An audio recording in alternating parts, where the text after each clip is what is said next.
morning, everyone, and a warm welcome to all present here to Echoes of the Northeast, a two-day literary and cultural festival organized under the initiative of Prabha Khaitan Foundation, hosted at Guwahati University with support from Oil India. The two-day literary and cultural festival features poets, writers, thinkers, performers, and a plethora of personalities from the Northeast engaging with the diverse literary cultures from the region.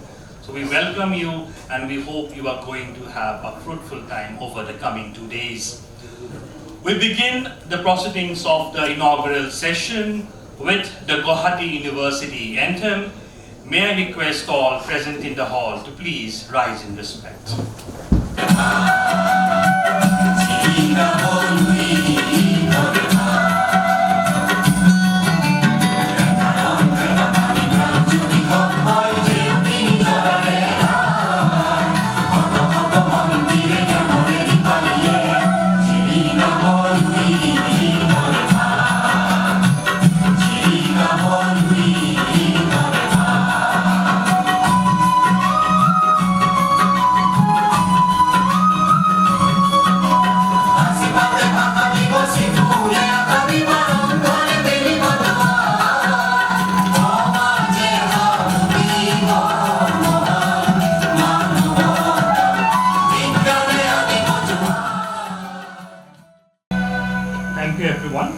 Thank you so much. Now to mark an auspicious beginning to this literary and cultural festival, we now present you the performance of a Borgeet, the sacred invocatory verse from Assam. And may I request Ms. Darshana Devi, PG student, Department of Folklore Studies, Guwahati University, to present the Borgeet. Thank you.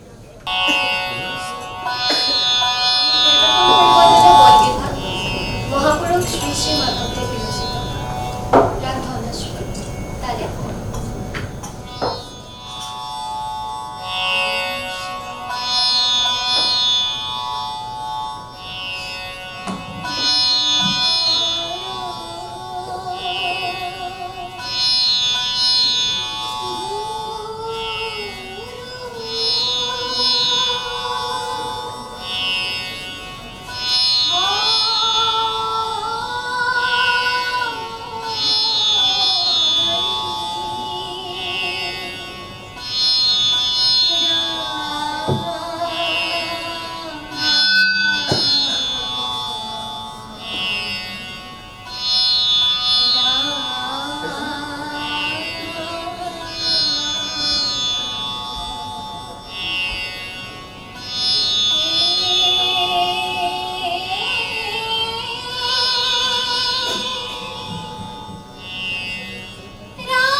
Thank you, Darshana, for the soulful presentation. Now, we are pleased to inform you all that we have a host of luminaries, illustrious personalities from Assam, honoring us with their presence in the inaugural session. We have with us Dr. Dhrubajyoti Bora, eminent literature, Sahitya Academy awardee and former president of Mahanta with us. We have Professor Pradip Mahanta, former professor from Guwahati University and Deshpur University, and a literary and cultural critic from Assam. We have with us Professor Nani Gopal Mahanta, Honorable Vice Chancellor, Guwahati University, and we also have with us Professor Utpal, Registrar, Guwahati University. May I request the dignitaries to please come to the dais, and may I request Ms. Anindita Chatterjee and Ms. Bora from PKF to please escort our guests. Request our dignitaries to please proceed for the lighting of the lamp. And may I also invite Dr. K. Sreenivasarao from PKF to please join the ritual.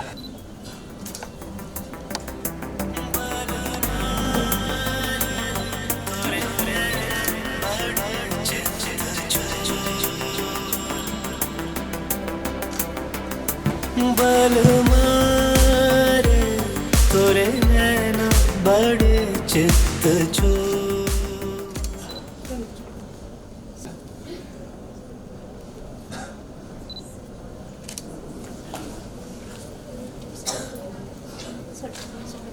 May I request Ms. Anindita Chatterjee, Ms. Shimalisha Bora from PKF and Dr. Meghna Chaudhary from Guwahati University to please felicitate the dignitaries on the days. So may I request Ms. Chatterjee to please felicitate our Honorable Vice Chancellor, Professor Nani Gopal Mahanta sir, with a japi and a sarma. Thank you.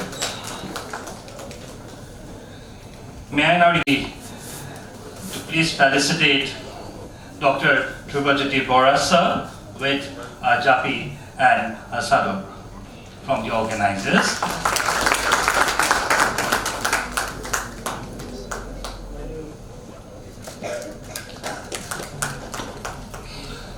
Thank you. Now Mahanta sir with a sarma and fulam japi.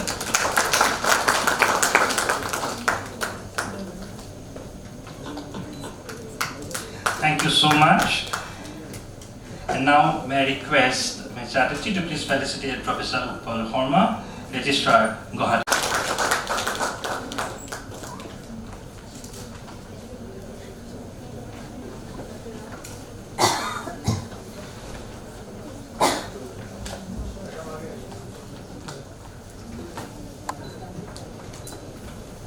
Now, may I request Ms. Anindita Chatterjee from Prabha Khaitan Foundation to please share a few words about the foundation.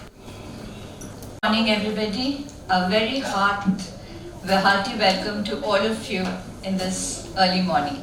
Thank you so much for your presence, and thank you all the dignitaries on the stage and off the stage. It is a privilege to come together for Echoes of Northeast, a 2-day literary festival that celebrates the rich, diverse and ever-evolving literary landscape of this region. This gathering stands a testament to the power of words, stories and voices that shape our shared cultural identity. We extend our sincere gratitude to Oil India Limited and Guwahati University for their steadfast support in making this literary confluence possible. We are thankful to the university for graciously hosting Echoes of Northeast and for providing a vibrant academic space that nurtures dialogue, creativity and critical thought. On behalf of Prabha Khaitan Foundation, I warmly welcome our esteemed panelists, poets, writers and storytellers from across the Northeast whose voices and experiences enrich this festival. I also extend a heartful welcome to our audience, students, readers and lovers of literature, whose presence and participation give meaning to conversations such as these. May the sessions over these 2 days inspire reflection, spark dialogues, and deepen our appreciation for the many narratives that echo from the Northeast. As we begin, I would like to share a few words about the foundation. Prabha Khaitan Foundation is a Kolkata-based non-profit trust founded in 1980s by late Dr. Prabha Khaitan, an eminent literature and cultural activist. Guided by her vision, the foundation has spent over 4 decades promoting literature, art, culture and women empowerment and social welfare through literary and cultural initiatives across 60 plus cities in India and abroad. It believes that literature and the arts are repertoires of our society's collective memory and powerful tools for cultural dialogue and sustainable development. The foundation curates book launches, author interactions, literature festivals, and cultural programs under platforms like Kitab, Kalam, Akhar, Loves, Sur aur Saaz, with participation from eminent writers, artists and thinkers. Through this women's wing, we assess the social projects such as Muskan, Rahat, Sayog and Karuna, the foundation continues to strengthen community engagement, education, and humanitarian outreach while nurturing India's rich cultural heritage. Now, I would like to invite Professor Dhrubajyoti Sharma to stage and request him to take it forward. Thank you. For your speech and for introducing Prabha Khaitan Foundation as well as this event. Thank you so much. Now, may I request Dr. K. Sreenivasarao, Senior Advisor, Prabha Khaitan Foundation, to please deliver his introductory remarks. Good morning to all of you. Professor Dhrubajyoti Bora ji, distinguished Assami writer and Sahitya Akademi Award winner. Professor Pradip Jyoti Mahanta ji, eminent scholar. Professor Nani Gopal Mahanta ji, eminent scholar and Vice Chancellor of Guwahati University. Professor Utpal Sarma, Registrar, Guwahati University. My colleague in the Prabha Khaitan Foundation, Ms. Anindita Chatterjee. Professor Dhrubajyoti Sharma of Guwahati University. Professor Anil Kumar Bodo, Professor Kamaluddin, Kairi Mok, Stimle Dhaka, and writers, poets, scholars representing all the 8 northeastern states, faculty and dear students of this prestigious university, ladies and gentlemen. It is a privilege for me to welcome you all to this program on the literature of Northeast India titled Echoes of Northeast, being organized by the Prabha Khaitan Foundation in association with Oil India and Guwahati University. Friends, India is a land of literature. Written or oral, Indian subcontinent has been producing literature in one genre or the other. From the ancient times to this 21st century, this literary production has been non-stop, and that creation of literature has been in mind-blowing number of languages.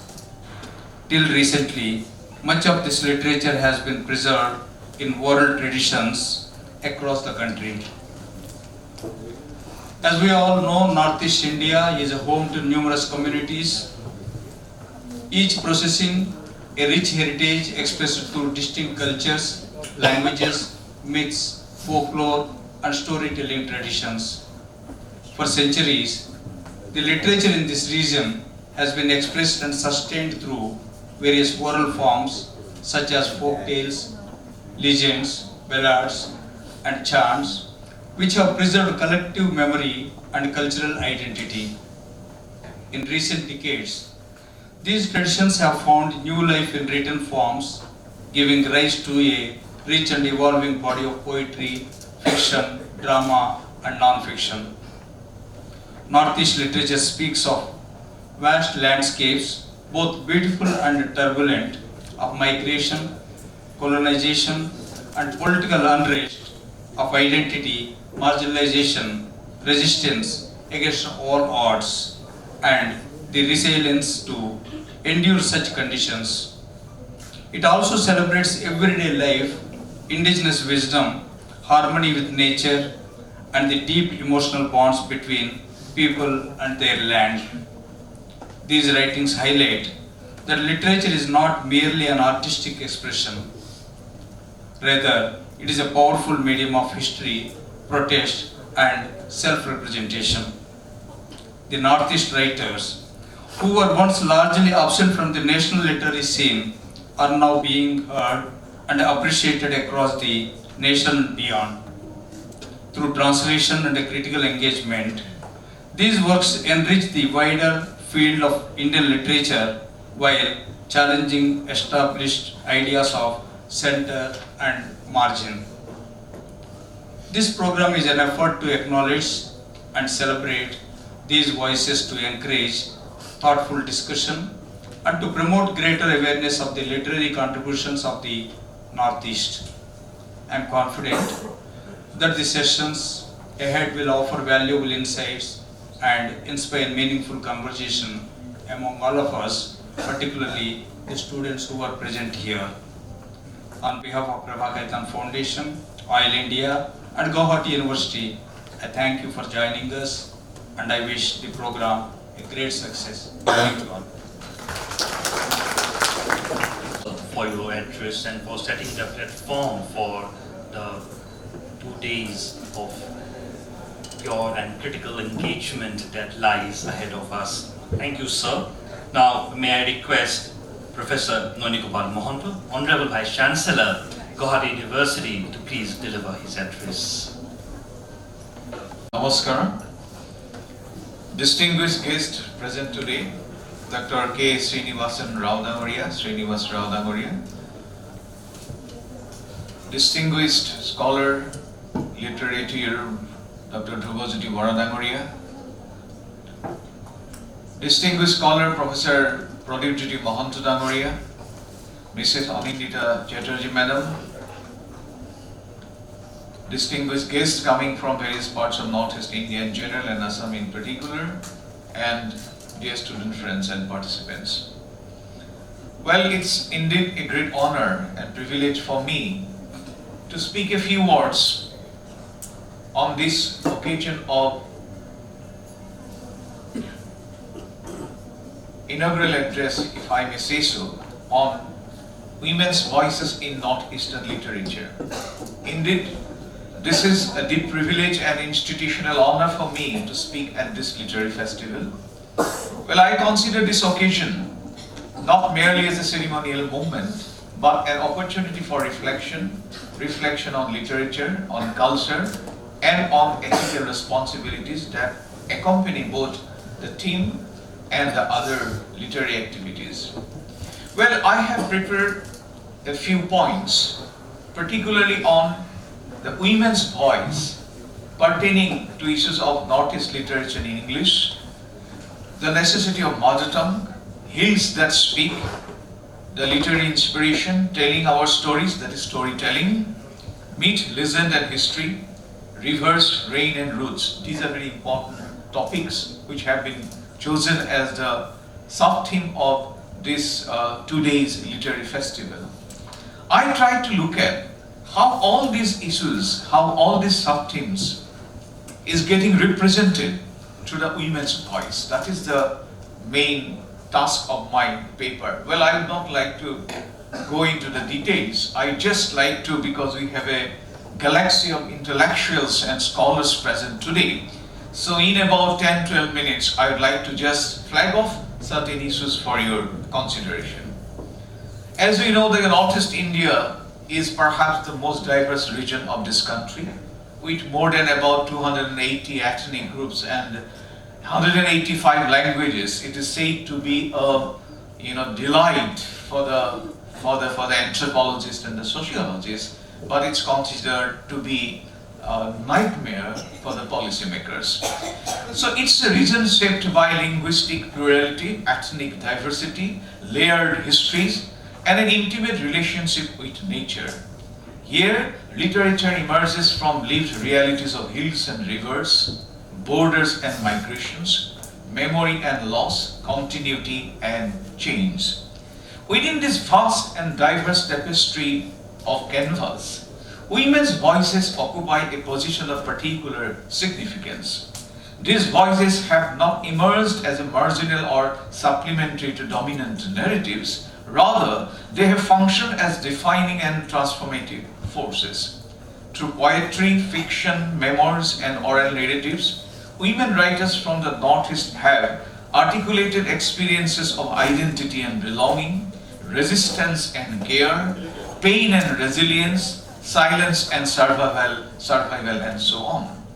Their writing often arises from spaces historically overlooked, domestic, interiors, community rituals, oral traditions, and ecological landscapes, yet it speaks with remarkable intellectual authority and moral clarity.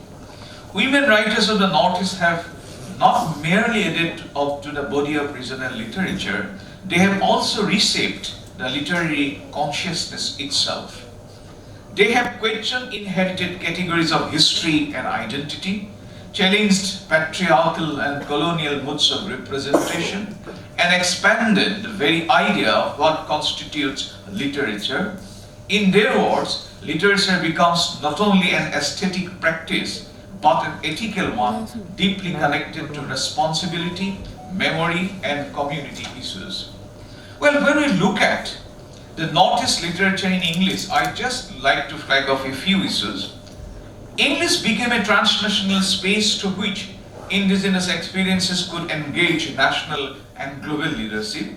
For women, English often functioned as a language of negotiation between home and the world, tradition and transformation. It enabled narratives from conflict zones, borderlands, the marginalized communities to be articulated with ethical clarity. Now, when we come from the English writing, from the regional language, from regional perspective, now what is the role being played by the mother tongue?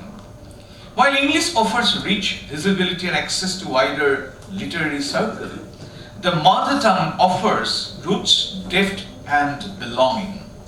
For women writers of the Northeast, language is never a neutral medium. It's a carrier of memory, identity, and lived history. Across the region, women writers consistently affirm that literature cannot be detached from linguistic ancestry because language is inseparable from culture, community, and consciousness. Even when the Northeastern women writers choose English as their medium of expression, their imaginative words remain profoundly shaped by indigenous languages, folk idioms, and oral storytelling traditions. Now, why the mother tongue, matters for these writers? I have three factors to mention. First of all, the mother tongue functions as a repository of cultural memory, particularly of women's experience that are rarely preserved in formal written archives. Lullabies, for example, songs to the children, folk tales narrated by grandmothers, work songs accompanying agricultural and domestic labor, rituals, songs making birth, marriages, and death functions. These form the critical ways of expression, and it constitutes a parallel literary tradition. Secondly, the mother tongue allows for a level of emotional and experiential, what I call experiential precision, that frequently resists full translation. Certain feelings, relationship, and ethical nuances can be articulated only within the cultural logic of the native language. My third point is, the mother tongue anchors literature in lived community experiences rather than abstract universality. It connects writings to specific landscape, context, social relations, and cultural practices. Well, I do not want to go into the details. And at the same time, in this sense, the relationship between the English and the mother tongue in the Northeastern women writings is not oppositional, but rather dialogical. English provides rich, but the mother tongue provides meaning and the context. Together, they enable a form of literature that is rooted, yet outward-looking, loyal, yet globally resonant. Well, I have also delved into the issue of how the nature as voice in Northeastern women's poetry. Due to paucity of time, I will rather skip these points. And I have also looked into some of the issues of oral traditions. And particularly, I have looked into the role being played by two important ladies, during the time of 16th century, I Konaklata and I Padmapriya. Well, their role has been detailed out in a detailed manner. I do not want to go into the details but in future, Sreenivasarao, I would like to express those, the theoretical framework that I have been adopting, how these works are getting expressed through I Konaklata and I Padmapriya. Now, coming to myths, legend, roots, and ecology in poetry, myth and legend in Northeastern women's poetry are not employed as escapist or decorative elements. Rather, they function as alternative knowledge systems, ways of understanding the world that exists outside the dominant historical and epistemological framework. So when we talk about myth and legend, they cannot be looked through the prism of postmodernity or modernity. Rather, they have to be looked from the pre-colonial point of view or from the pre-colonial lenses. These narratives form and encode ecological ethics, guiding principles about how human beings are expected to live in balance with land, water, forest and other living beings. Unlike modern extractive approaches to nature, mythic narratives emphasize reciprocity, responsibility and restraint. In women's poetry, such ecological wisdom is often recovered and re-articulated in response to contemporary crises of environmental degradation and cultural loss. Myth and legend also serve to challenge the colonial, as I have argued, and state-centric approaches and historicity. Where official histories prioritize political events and territorial boundaries, mythic narratives preserve memories of movement, displacement, and belonging rooted in landscape and community. Through poetry, women writers reclaim these narratives as valid forms of historical consciousness. Well, let me conclude. Let us, because due to paucity of time, let me come to the last part, that is conclusion. In conclusion, the women's voices that emerge from the literature tradition of Northeast India compel us to rethink the very meaning and purpose of literature. They urge us to move beyond narrow understanding of literature as mere aesthetic expression and to recognize it instead as a form of cultural responsibility, ethical engagement and historical consciousness. Through these writings, women of the region remind us that stories are not simply produced on the page, they are lived in everyday experiences, inherited across generations and carefully protected within communities. As a university, deeply committed to diversity, critical inquiry, critical thinking and social responsibility, Guwahati University has a vital institutional role to play in sustaining and amplifying those voices. It is incumbent upon us to ensure that women's writings from the Northeast are meaningfully integrated into our curricula, research agenda and public intellectual life, not as peripheral texts, but as central contributions to literary and cultural discourse. By engaging attentively with these voices, we do more than study literature in an academic sense. We participate in an ongoing and necessary dialogue between land and language, gender and history, memory and imaginations. With these words, ladies and gentlemen, I welcome once again to this 2 days conglomeration on the echoes of Northeast India. Thank you very much. Thank you, sir, for your address. Your comments, your observations have given a panoramic yet deeply insightful overview of the themes and subjects that are going to be discussed over the coming 2 days of this literary and cultural festival. Thank you so much, sir, for your insightful observations. Now, may I request Dr. Dhrubajyoti Bora, eminent literature Sahitya Academy awardee and the former president of Mahanta, to please deliver the inaugural address. Honorable Vice Chancellor, Professor Nani Gopal Mahanta, my friend K. Sreenivasarao, my very esteemed elder brother and mentor, Mahanta Dada, all my friends who are sitting in the front, and my dear student friends, researchers, ladies and gentlemen. মই এতিয়া ভাবিছোঁ যে অসমীয়াত কওঁ নে ইংৰাজীত কওঁ, কাৰণ অসমীয়া জনাই বেছি উৎকৰ যেন লাগিছে. But still I think because friends from the Northeast are present and also from other states, I try to speak in English. We are assembling here on a specific literary festival very aptly titled as Echoes of the Northeast. Now, what are those echoes? And I'm really thankful that Prabha Khaitan Foundation, Oil India Limited, has collaborated with Guwahati University to bring this session into fruition.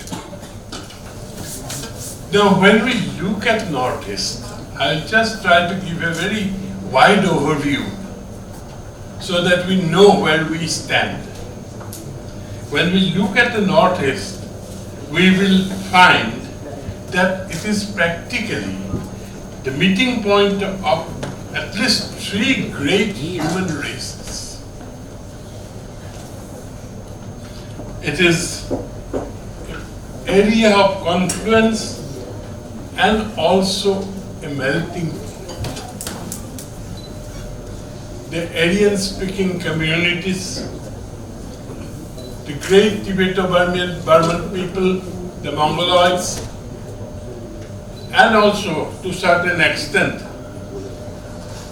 the Negrito and the Dravidians, everybody has come to this area, met with each other and developed in this area.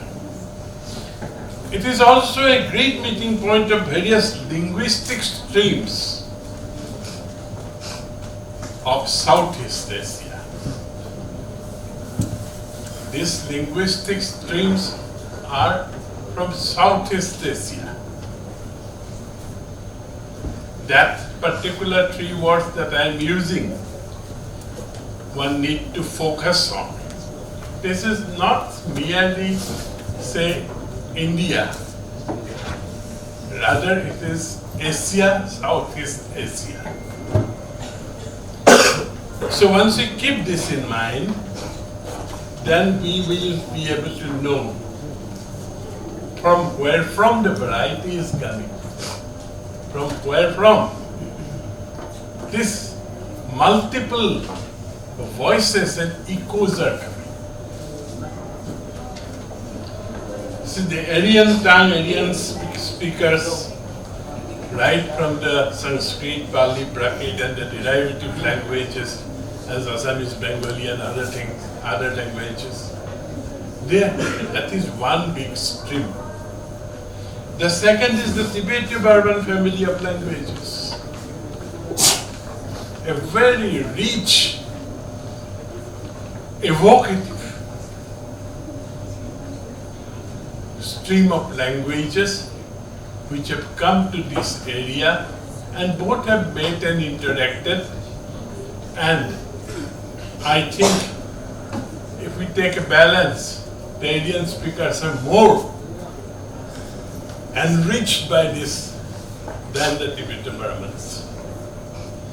Whatever may be, the third great stream of language is the Kukichin family of languages. So these three major linguistic streams have also come and met here.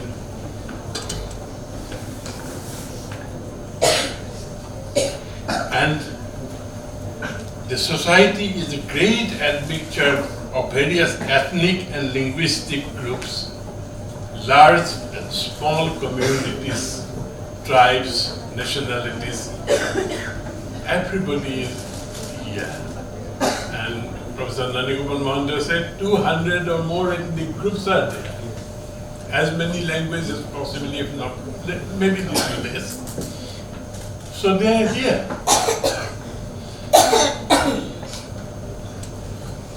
This is an area we must not forget. This is an area of great and practically near continuous migration of people from the east, west, north, as well as from the south. And this presence of various ethnic, ethno-linguistic groups, it has produced a great diversity. If we take a short, rapid review, we will find that there are great and large evolved communities with evolved languages and literature, as say Assamese, which has now got the classical language tag also, Bora, Bengali, a large section of the population of the northeast speak Bengali, Manipuri, and many others.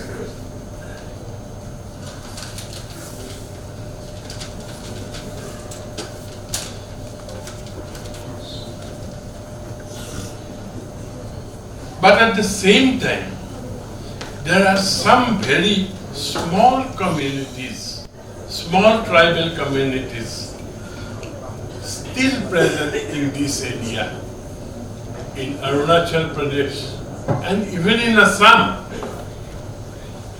whose language is still present, but in the oral tradition. It is in the oral tradition still. And many of these communities say, I know of a Koki community of about 1,400 souls only. One of the subgroup of the Kokis. Only 1,400 people. Now these are under threat of extinction. What will happen if we lose any of these linguistic communities? If we lose any of them, it will be like losing a part of us. Our common shared heritage, our culture. When the language dies, a culture dies with it. And in the new language, that organic culture can never grow. Even long historical processes may not be able to compensate that loss of language and culture. And while we stand here at this point of time, we must be very aware and very conscious, and we must spare no efforts to keep these small languages and communities and the cultures alive. I'll come back to this. There are communities. This is another facet of the problem. And we have lived through this problem. I personally and many of you have personally taken part in many of the things that I'm going to speak. Till independence,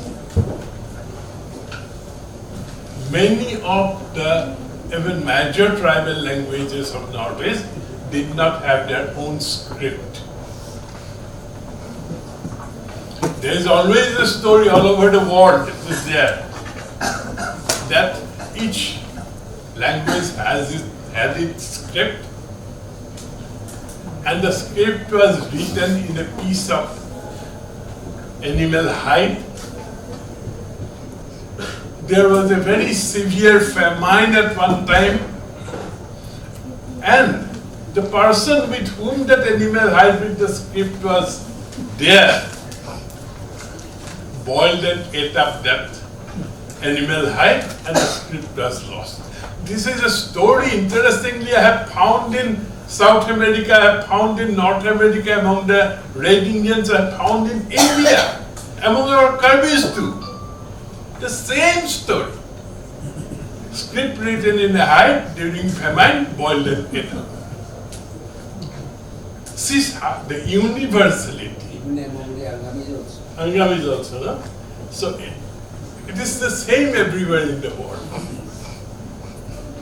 So the universality of human experience and reaction is there. So when we find out, our predecessors found out that many of the tribes, major tribes of Northeast, do not have their scripts. What is to be done? The question was giving a script to an oral language, major oral language. And it was a very, very important and defining period. I was a bystander and just observer when the Boros fought for their script. For a long time, of course, many of these tribal languages, the early writers did use the Assamese script. But when the consciousness, community consciousness grew, formal adoption of a script became very urgent. And at that point of time, the Boros opted for Devanagari. We'll not go into pros and cons, and that is not the purpose of this talk also. But Karbi's missing Stiwa, they went for Roman script. And the surrounding northeastern states, for their oral languages, they went for Roman script. There were intense movements with the Karbi and the mission movement. I was practically, personally associated. So this, once you have the language, it was there. Once you have a script, now you have to write. And now the question of producing literature comes. You see, the development of Bora language, its script, literature, has been an astounding textbook feat of human endeavor. Classical, how it developed. The same was followed by Assamese beforehand, but with lot of ups and downs. But our Bora brothers are much more clever, much more sanguine, so they could steer their language and literature in a practically very well-charted way.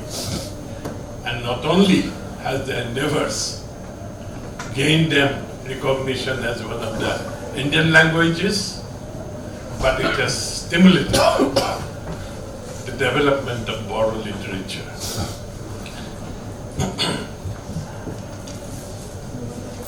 Now, all this, having said this, I am not very happy about our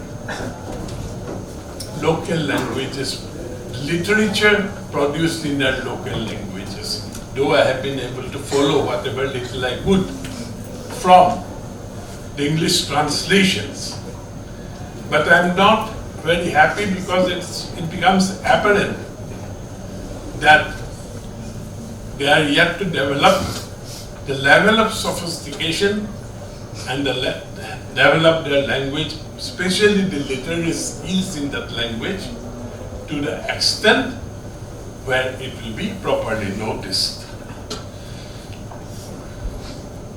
And there is another aspect, that during the historical processes, many communities have shifted their language.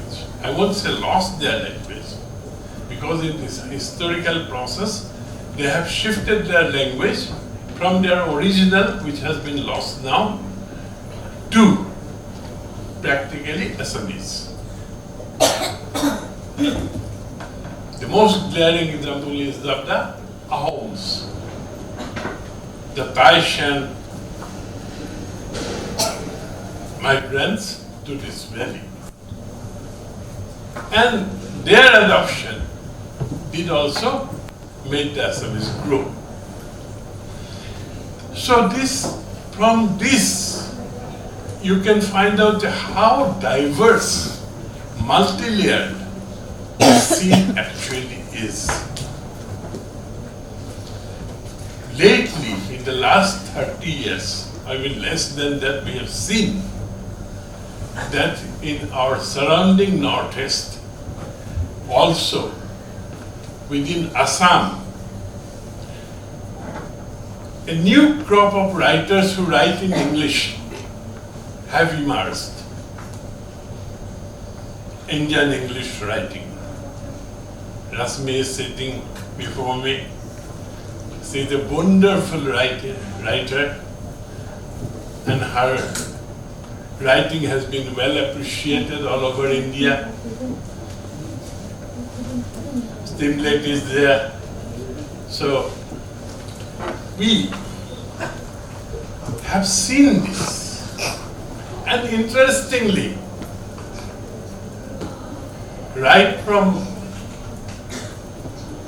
Nagaland, Meghalaya, we find a viewing of very brilliant poets.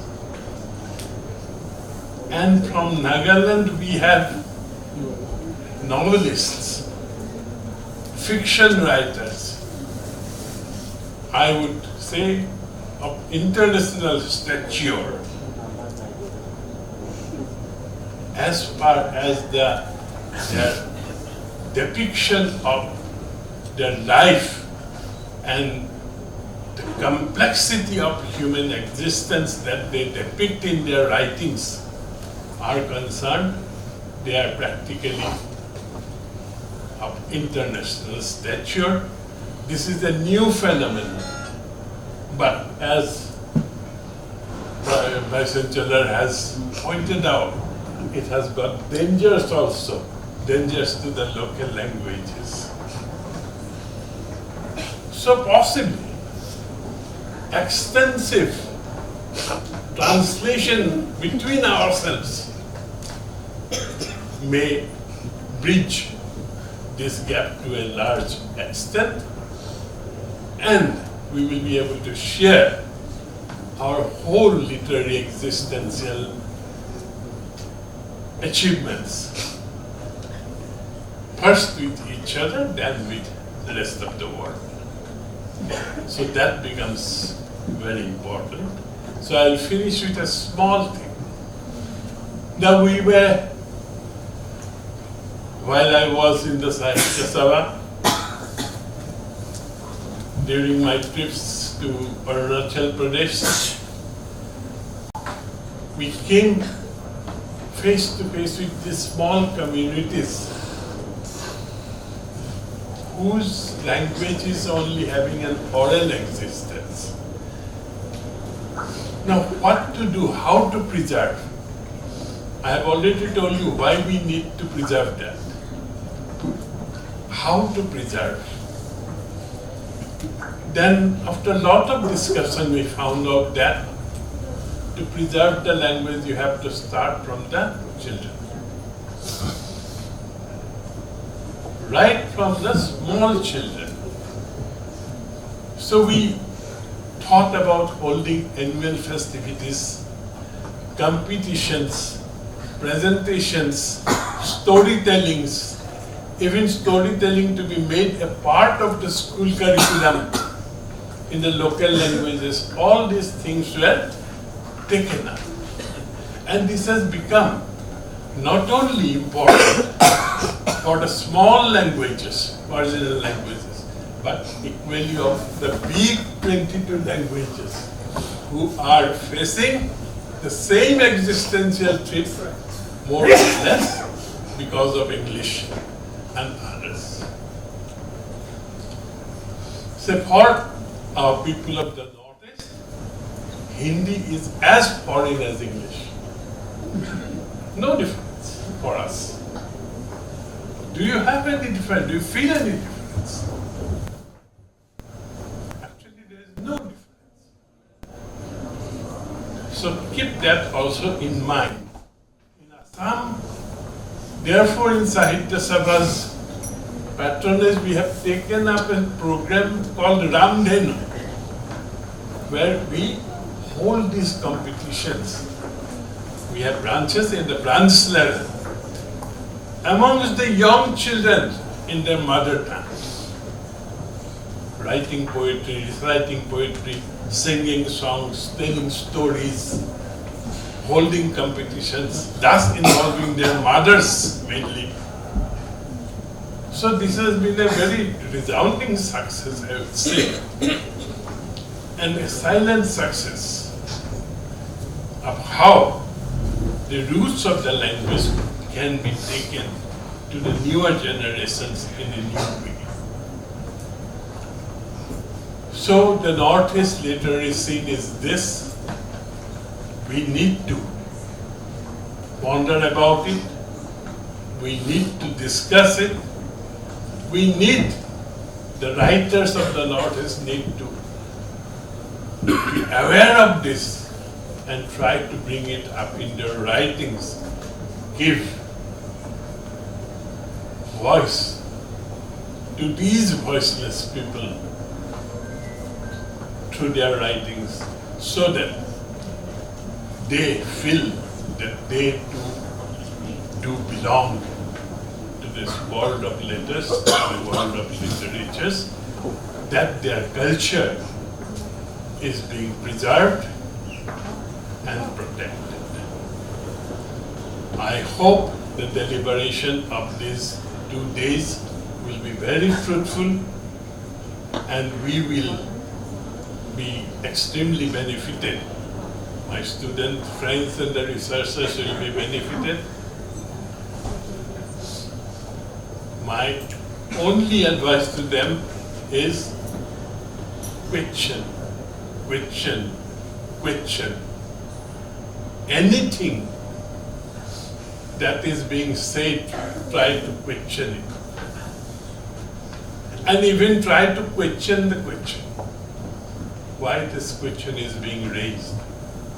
That way you will find critically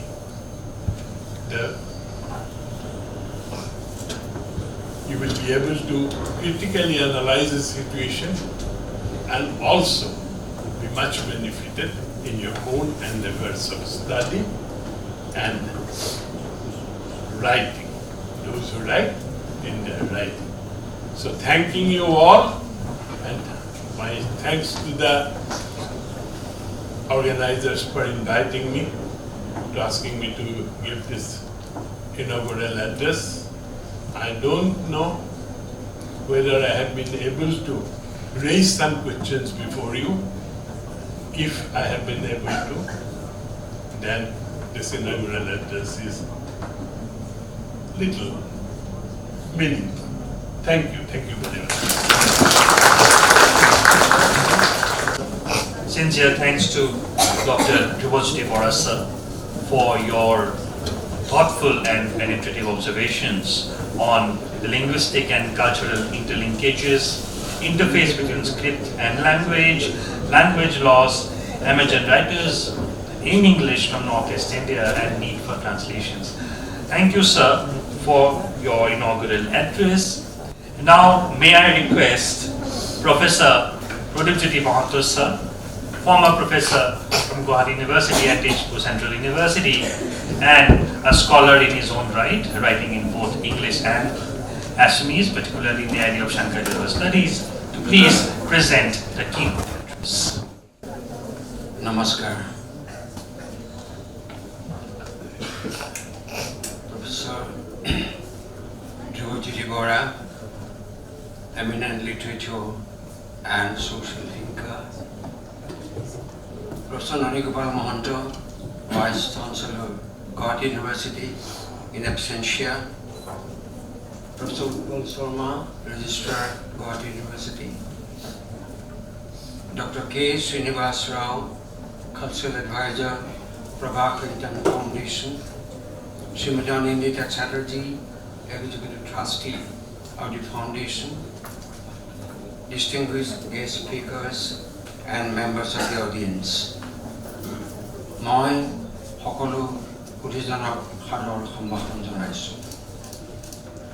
I congratulate Prabha Khaitan Foundation for mounting this flagship event, Echoes of the Northeast, addressing the incredible cultural past and present of India's Northeast in association with Guwahati University, the premier institution which till the recent past has served the entire Northeast India under its banner. I pay my homage to the hallowed memory of Dr. Prabha Khaitan, whose imagination social activism, and her mantra, Karma is Life, was behind the roadmap of the foundation. I adore the plausible initiative of the foundation in aligning the cultural treasure of Northeast India, being the mirror reflection of hopes and aspirations, pleasure and pain, and above all, the mental light of the people of hills and valleys often looked upon from a distance into its way of activities. I feel greatly beholden to the foundation, its cultural advisor, Dr. Rao, and Executive Trustee, Srimati Chatterjee, in particular, in doing me the honor to be a part of this great event, curated with a vision. Let me now share with you precisely a few glimpses Professor Nani Gopal Mahanta and Professor Dhrubajyoti Bora in their enlightening addresses addressed some of the basic questions and pertinent issues covering the entire range of Northeast India. So I would like to present before you a few glimpses of the life and culture of the region being reverberated, echoed and re-echoed in its creative canvas. This vast territory with its strategic location, yet far and forlorn till the recent past, but much quoted now across the subcontinent in the corridors of power and politics, in the parlors of culture, including literature and art, in planning and development and academics as well, presents a variegated spectrum and veritable challenge to curious visitors and researchers across disciplines. It also presents a trajectory replete with mythical antecedents and historical realities, developing through a gradual progression of events and movements of far-reaching social, political and cultural impact in all frontiers. With its mountainous tracts interspersed with plateaus and river valleys, uniform climatic conditions, sentinel-like existence, surrounded by international borders, connected with the rest of the subcontinent by a strip of corridor, the so-called chicken neck, a shared historical past among each other in many ways, and endowed with panoramic natural beauty and resources as well, the Northeast presents a facade of homogeneity. But behind this screen awaits a more bewildering polychromatic canvas of diversity extended to all levels of life and culture of its equally diverse population. About the population structure, Dr. Bora has dealt with and had given some of the very beautiful examples. Ethnic origin, it emerges from racial and ethnic origins, religious and linguistic groups, having an emerging corpus of folklore material, both verbal and non-verbal, equally emerging number of languages and dialects thereof, by smaller and larger communities, including some major languages of the country, with a great treasure of oral and written literatures, to the extent that Assamese has received the inscription as a classical language in recognition of its glorious legacy.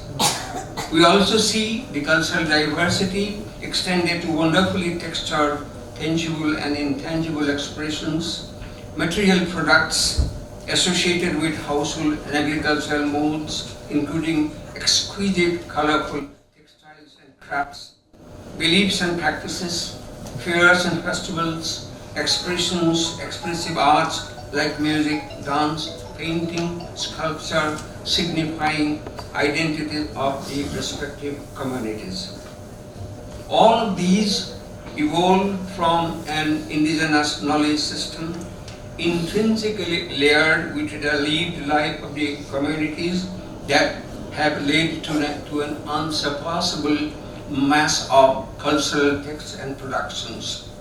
In other words, today's India is enriched with an enormously varied canvas of human heritage, however not past or lost, but enduring as living traditions, many of them of course, living traditions coming from this huge cultural space that is Northeast India.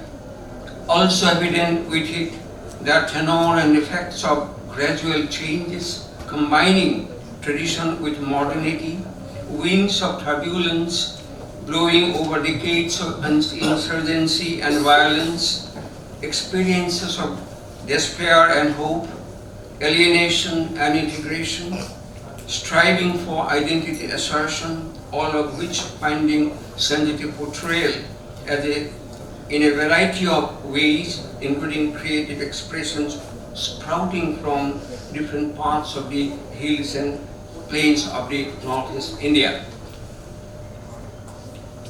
The history of the idea of culture, to quote Raymond Williams, is a record of our reactions in thought and feeling to the changed conditions of our common life, unquote.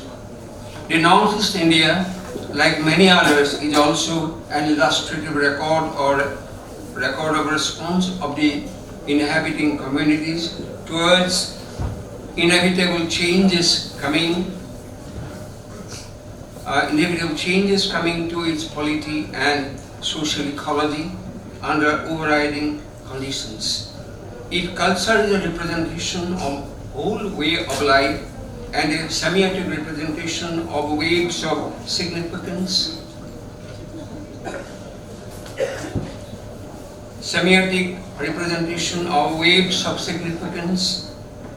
that man as an animal himself has spun, to borrow from Clifford Gage, the life and culture of the Northeast present those waves of significance that the varied communities have spun in the past and the present, where echoes of the past and changing situations of the present are heard and felt in the domains of art and literature in particular.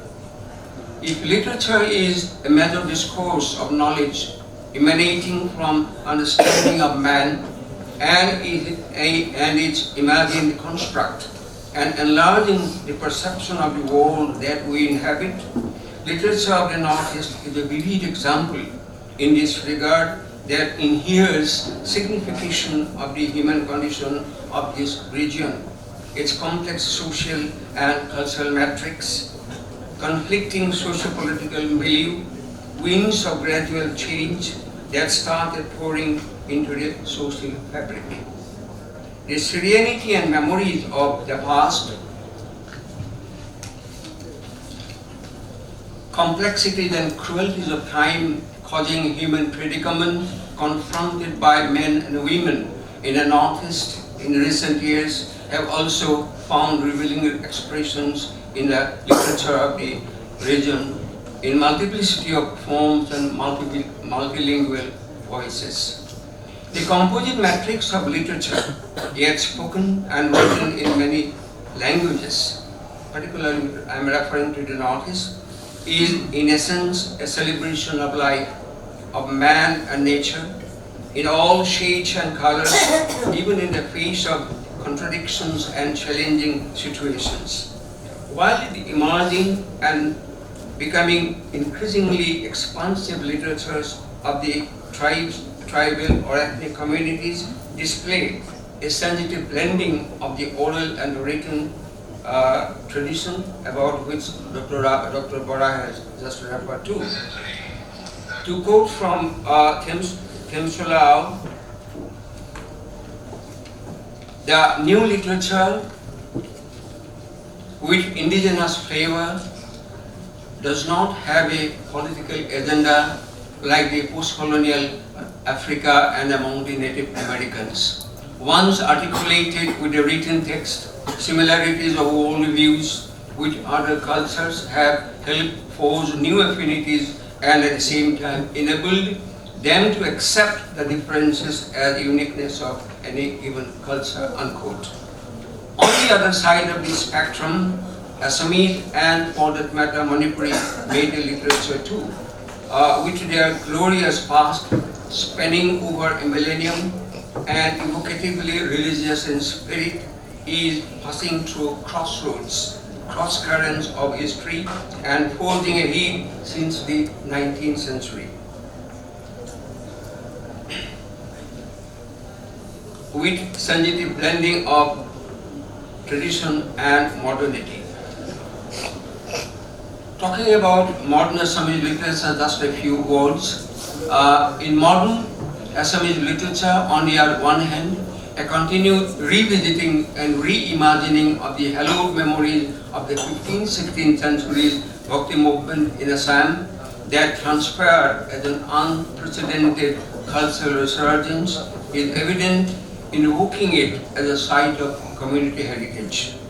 On the other hand, with the advent of colonial modernity and the East-West consciousness in the wake of British occupation of Assam in 1826, came a new age in the realm of Assamese letters, liberated from the centuries-old religious strain without, however, understating the abiding values of cultural memories of the age steeped in the collective consciousness.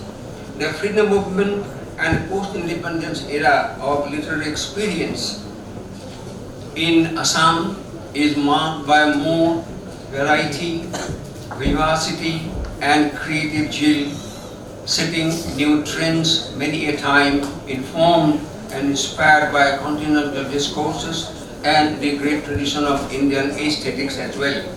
Even amidst them, memories of tradition are peeping and shining that have made most of the major works marked by distinctive flavor of the soil. With these few words, I conclude. I sincerely hope that let the coming 2 days be of great meaning and fruit for all of us. Thank you so much.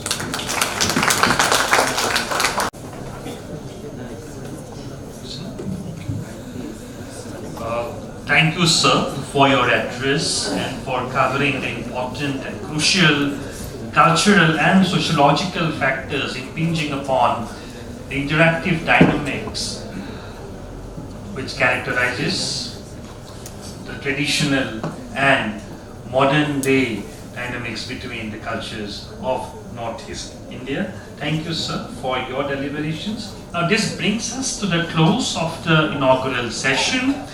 Now may I request Professor Jagadish Sarma, Professor Department of Sanskrit, Guwahati University, and the chairperson of the organizing committee to please propose the vote of thanks.